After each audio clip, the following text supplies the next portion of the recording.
Welcome back to my Top 100 Players series. This is for players 11 to 20. If you missed any of the videos in this series, there's a playlist linked in the description box below, along with a link to our NBA channel this season called NBA Uprise. Definitely go subscribe. With all that being said, let's jump into things.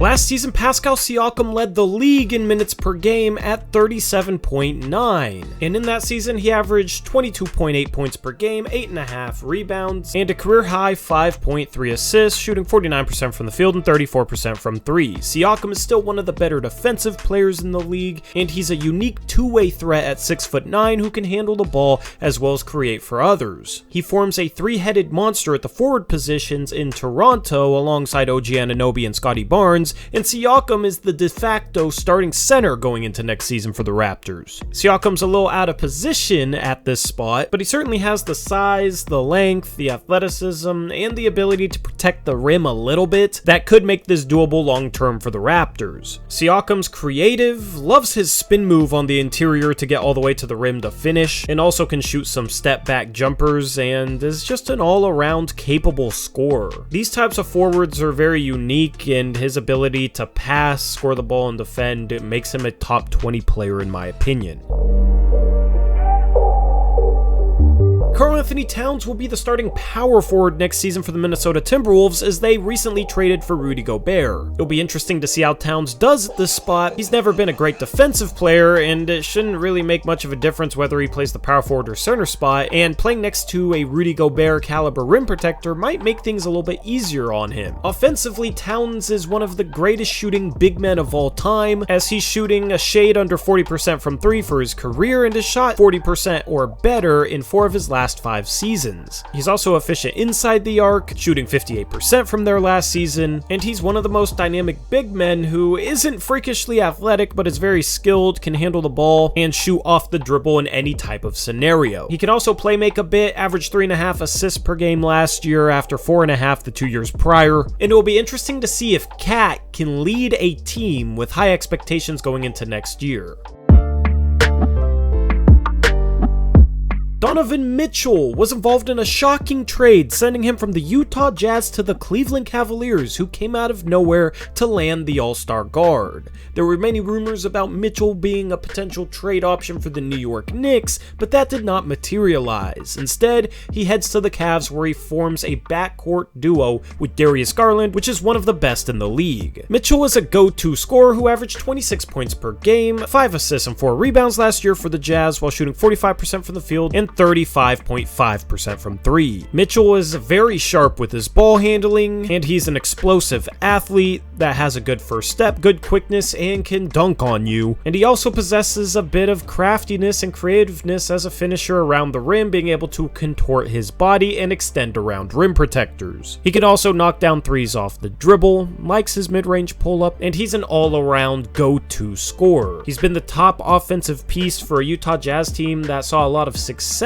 but could never quite get over the hump in the playoffs. Now, Mitchell has more defensive help, and he comes into Cleveland where it'll be interesting to see how much of the lead role he takes with another all-star guard beside him. Mitchell hasn't become the defensive player that many people envisioned him being when he got drafted in 2017, but he's exceeded even the most optimistic projections on the offensive end, and his acquisition turns the Cleveland Cavaliers into dark horse contenders. Paul George has been injury-prone the last 3 seasons, never playing more than 54 games, and last year he only appeared in 31 contests for the Los Angeles Clippers. He also missed their play-in game against the New Orleans Pelicans due to COVID, which the Clippers ended up losing. But when he does play, PG is still one of the best players in the league. Last season he averaged 24 points per game, 7 rebounds, and almost 6 assists, which was a career high, while shooting 42% from the field and 35% from three. His 2-point percentage was disappointing at 47%, but he does make up for that with his ability to get to the line at an okay rate. When he's hot, he's still one of the most gifted scorers in the league. At 6'8", he can shoot over pretty much any defender in front of him, and he's comfortable shooting off the dribble. He's not the quickest player, but plays at his own pace, and his ball handling ability helps him to create enough space to get off his shot, which has a high set point and a high release point. Defensively, he's still a good defender. He might not be the lockdown guy that he used to be, but on a loaded defensive roster, he certainly is good enough for the Clippers, and now he'll have Kawhi Leonard back next season next to him, making the Clippers potentially the favorite in the Western Conference. Next season, I'm looking for PG to bounce back in terms of his three-point shooting. He shoots a career 38% behind the arc, and last season at 35% was definitely a downtick. The 2 seasons prior, he shot 41%.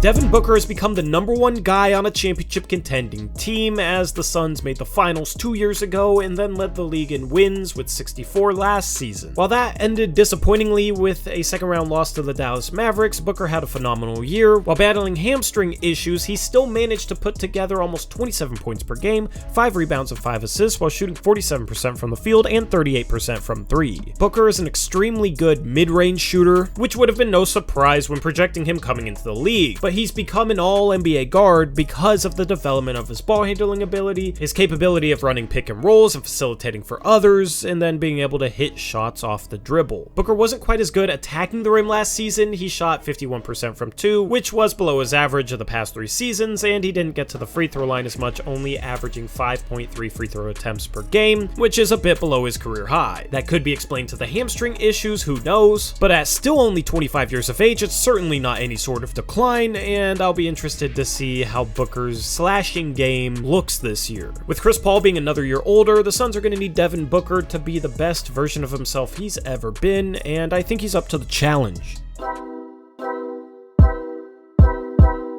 Ja Morant broke out last season for the Memphis Grizzlies, winning the Most Improved Player award as his scoring jumped from 19 points per game to 27.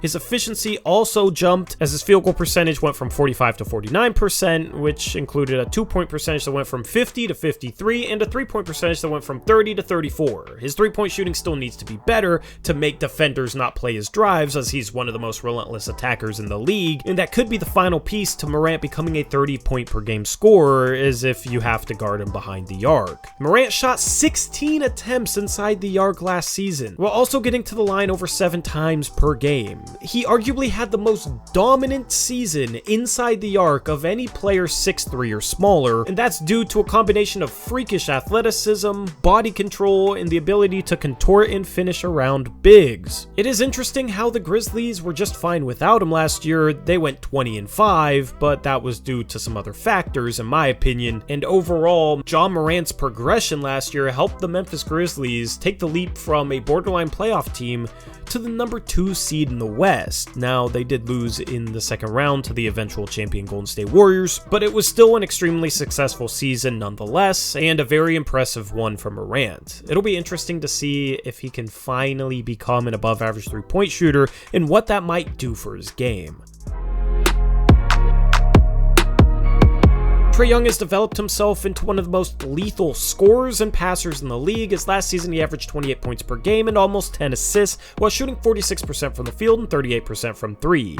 He also gets to the free throw line a ton, shot over 7 attempts there last year, and shot 90%. Young arguably has the best floater game in the league, which makes him a very lethal threat off pick and rolls, and also excels shooting off the dribble with a quick release. Trey also likes deep threes and stretches out the defense with them, and his scoring arsenal is very impressive, and he's one of the most skilled players in the association. Young also throws great lobs out of the pick and roll, and is one of the best point guards at just making the right read consistently, and on the offensive end, he's probably a top 10 player. The reason why he's not in the top 10 on my list is his defense is absolutely abysmal, and at 6'1" without great athleticism, it's likely that Trey Young will never even be close to average on that end, but obviously his offensive talent is extremely valuable to have leading your team, and that's why he comes in here on this list.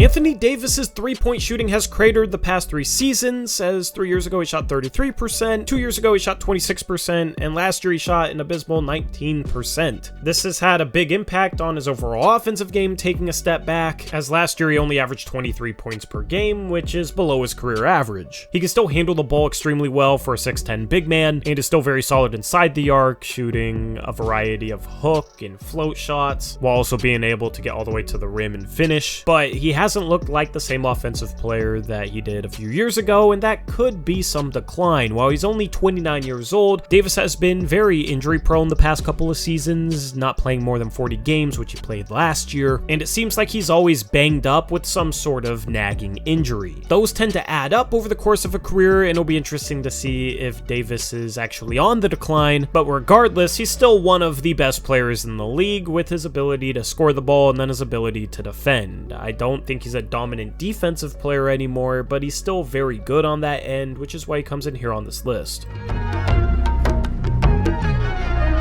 Jimmy Butler almost led the Miami Heat to the finals once again last year as his go-ahead three-point jumper in Game 7 against the Celtics came up just short with a few seconds remaining. Last season, Butler averaged 21 points per game, 6 rebounds and 5.5 assists while shooting 48% from the field, which includes 52% from 2, but a subpar 23% from 3. His three-point shooting has absolutely cratered the past 3 years. He hasn't shot above 25%. His career average is 32%. He used to be a better three-point shooter when he played in Chicago, but that decline in three-point shooting ability, Butler has made up in his ability to get to the free throw line, where he shot 8 free throws a game last year at 87%, and his progression as a playmaker and a passer.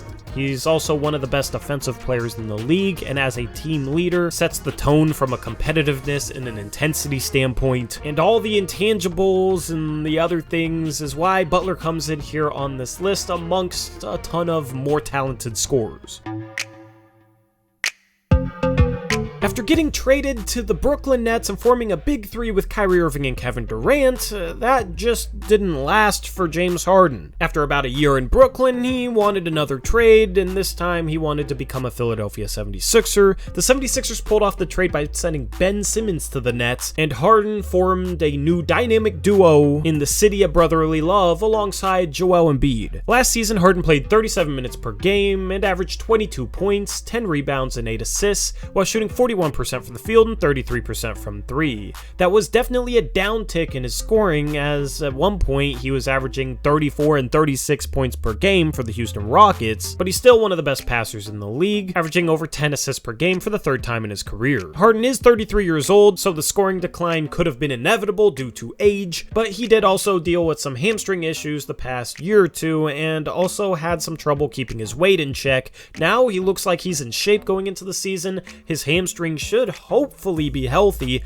and I could see a bounce back to the James Harden that scores 30 points per game. However, I don't know if his role on a Sixers team led by Joel Embiid calls for that. Instead, there's a good chance that he can continue to balance his own scoring with making plays for others. Regardless, he's going to need his career-low three-point percentage last year of 33% to improve.